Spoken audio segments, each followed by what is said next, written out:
सुबह की हल्की हल्की ठंडी हवा गांव की गलियों में घूम रही थी। सूरज अब भी पूरी तरह निकला नहीं था, लेकिन मुर्गों की बांग और पक्षियों की चहचहाहट नींद में डूबे हुए गांव को धीरे धीरे जगा रही थी। कच्ची गलियों पर ओस की बूंदें चमक रही थीं। घरों के दरवाजे एक एक करके खुलने लगे थे और उन्हीं गलियों में एक पुरानी सी साइकिल की टन टन करती आवाज गूंजने लगी। ये आवाज किसी अजनबी की नहीं थी। ये आवाज थी बिशन दूध वाले की। कंधे पर दूध की कनस्तर, चेहरे पर जानी पहचानी सी मुस्कान और आंखों में एक अजीब सा आत्मविश्वास लिए बेशन रोज की तरह आज भी गांव वालों के घरों की ओर बढ़ रहा था। बच्चे उसे देखकर खुश हो जाते थे। बूढ़ी माताएं उसकी राह देखती थीं, क्योंकि बिशन कभी देर नहीं करता था। माई, दूध ले लो, आज का बिल्कुल ताजा दूध है माई। इसकी आवाज में ऐसी अपनायत थी कि लगता था जैसे वो दूध नहीं रिश्ता बांट रहा हो। आजा पुत्र, जरा आधा लीटर ज्यादा दे देना। आज मेरा नवासा आया है, इसके लिए खीर बनानी है। लाली माँ की आंखों में ममता थी और बिशन के चेहरे पर ऐसी मुस्कान थी जैसे वह सच में उसका अपना ही कोई बच्चा हो। आपके लिए हमेशा दिल से माई। बच्चों के लिए दूध थोड़ा ज्यादा ही अच्छा लगता है। वो नाप तोलकर दूध डालता है, ऊपर से थोड़ा सा और डाल देता है, जैसे हिसाब किताब नहीं मोहब्बत बांट रहा हो। खुदा तुझे खुश रखे पुत्र, तेरे जैसा दूध वाला पूरे गांव में नहीं। बिशन सिर झुकाकर मुस्कुरा देता है, जैसे तारीफ सुनने का आदी हो, और साइकिल की घंटी बजाता हुआ आगे बढ़ जाता है। गली में खड़ी औरतें एक दूसरे से कहती हैं, देखा, बशन कितना भला आदमी है। हाँ, ऐसा दूध वाला खुदा सबको दे। गांव वालों के दिलों में बशन की तस्वीर एक ईमानदार इंसान की थी और यही तस्वीर उसकी सबसे बड़ी ढाल थी। लेकिन उन्हीं मासूम दुआओं के पीछे एक खौफनाक राज छिपा था, जो अभी जाहिर होना बाकी था।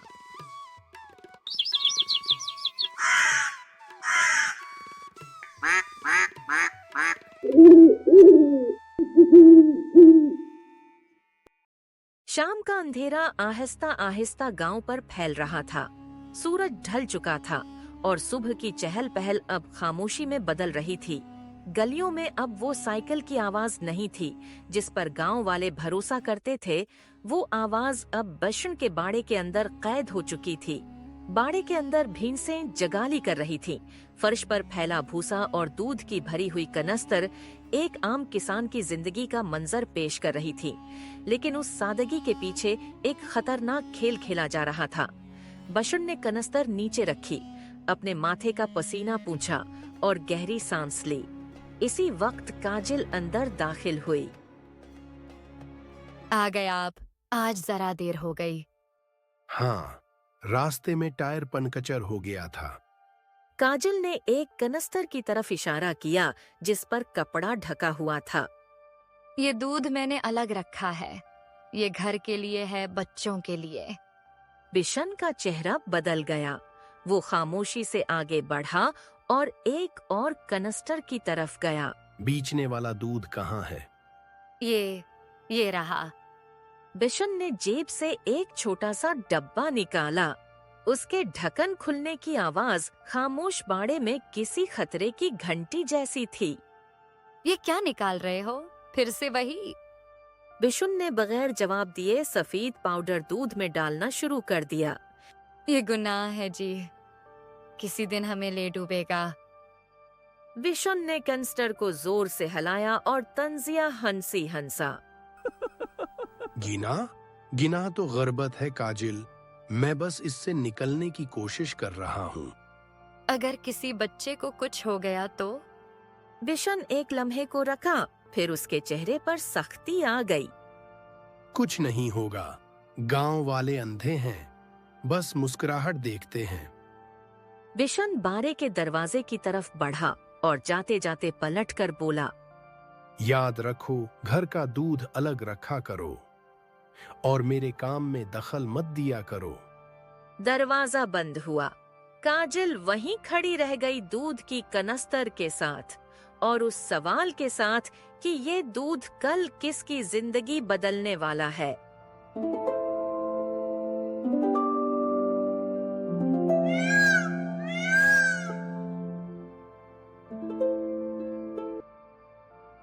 सुबह गांव मामूल से पहले जाग गया। सूरज अभी पूरी तरह निकला भी नहीं था कि बशन के बाड़े के बाहर लोगों की लाइन लग चुकी थी। ये वही दूध था जो कल तक आम सा समझा जाता था, मगर आज उसकी मांग सोने जैसी हो गई थी। बशन नींद से जागा तो बाहर की आवाजों ने उसे चौंका दिया। इतनी सुबह बाहर इतना शोर क्यों है? आप खुद देख लीजिए। बिशन ने दरवाजा खोला। सामने बूढ़े, औरतें, बच्चे और कुछ दुकानदार तक खड़े थे। सबकी नजरें सिर्फ एक चीज पर थीं, बशन का दूध। बत्र, आज जरा 2 लीटर देना। कल के बाद मेरे घुटनों का दर्द जैसे गायब ही हो गया। मेरे बच्चे ने पहली बार पूरा गिलास दूध पी लिया। ना खे ना जद। हर बात बशन के कानों में कांटे की तरह चुभ रही थी। वो जानता था ये तारीफ नहीं, ये उसके गुनाह की गवाही है। बशण भाई, आज से रोजाना 10 कनस्तर मेरे लिए रख देना। दाम डबल दे दूंगा। दाम डबल, ये लफ्ज बशन के दिल में आग की तरह भड़क उठा। इतना दूध मैं कहां से लाऊंगा? आपका दूध अब आम नहीं रहा, लोग मांग रहे हैं। काजल खामोशी से ये सब सुन रही थी। उसकी आंखों में खौफ था और बशुन की आंखों में लालच।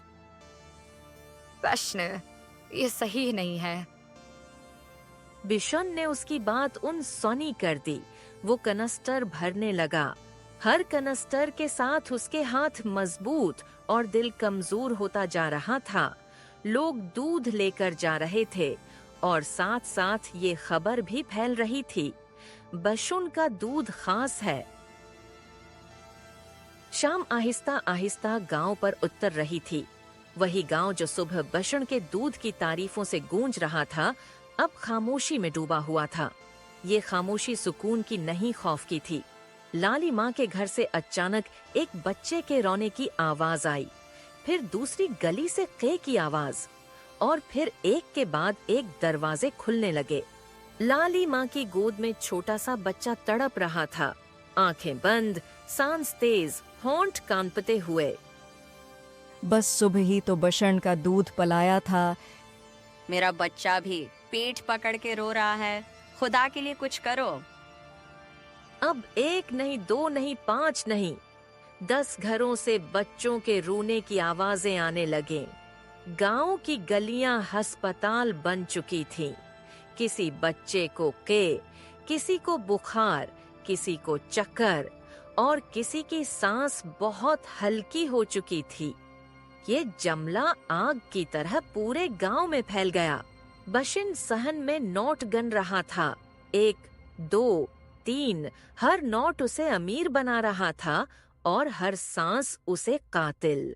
दौड़ कहीं सायरन जैसी आवाज आई, या शायद ये सिर्फ जमीर की चीख थी, और इसी लम्हे बशन को एहसास हुआ ये सिर्फ बच्चों की बीमारी नहीं, ये उसके गुनाह की पहली सजा है।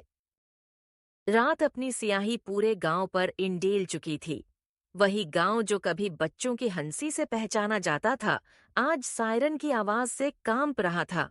दौर से लाल बत्ती की रोशनी गलियों में नाचने लगी। 1 नहीं, 2 नहीं, 3 पुलिस की गाड़ियां गांव के बीच आकर रखे।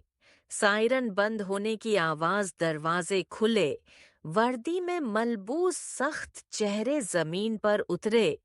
ये सिर्फ पुलिस नहीं थी, ये हिसाब लेने आई थी। यहाँ क्या हो रहा है? इतने बच्चे एक साथ बीमार क्यों हैं? साहिब, बच्चों ने दूध पिया था, बशन का दूध। सब बच्चों ने उसी का दूध पिया था। बिशन सहन में अकेला बैठा था। सामने वही कनस्तर खाली पड़े थे और दिल में खौफ भरा हुआ था। दरवाजे पर जोरदार दस्तक। बेशन, आखिरी बार पूछ रहा हूं, दूध में क्या मिलाते थे? बिशन की अंगुलियां कप कपाने लगे। पसीना पेशानी से बहकर आंखों में उतर आया। साहिब, मैं गरीब आदमी हूं। गरीब होना जुर्म नहीं, बच्चों को जहर देना जुर्म है। ये जमला बिशन के सीने में छिरी की तरह उतरा। बिशन सलाखों के पीछे अकेला बैठा था। सामने खाली दीवार और दिल में हजारों आवाजें। उसे लाली माँ का चेहरा याद आया। बच्चों की तड़प आंखों के सामने घूम गई। काजल बाहर खड़ी थी, आंखों में आंसू और दिल में खामोशी। काश हम गरीब ही रहते, मगर ये दिन न देखते। वक्त गुजरा, गांव में नया दूध वाला आया, मगर अब लोग दूध से पहले सच पूछते थे। बच्चे फिर हंसने लगे, माएं फिर मुतमईन हो गईं, मगर एक नाम हमेशा के लिए सबक बन गया, बशन। एक ऐसा नाम जो ये याद दिलाता है कि लालच का दूध आखिरकार जहर बन ही जाता है।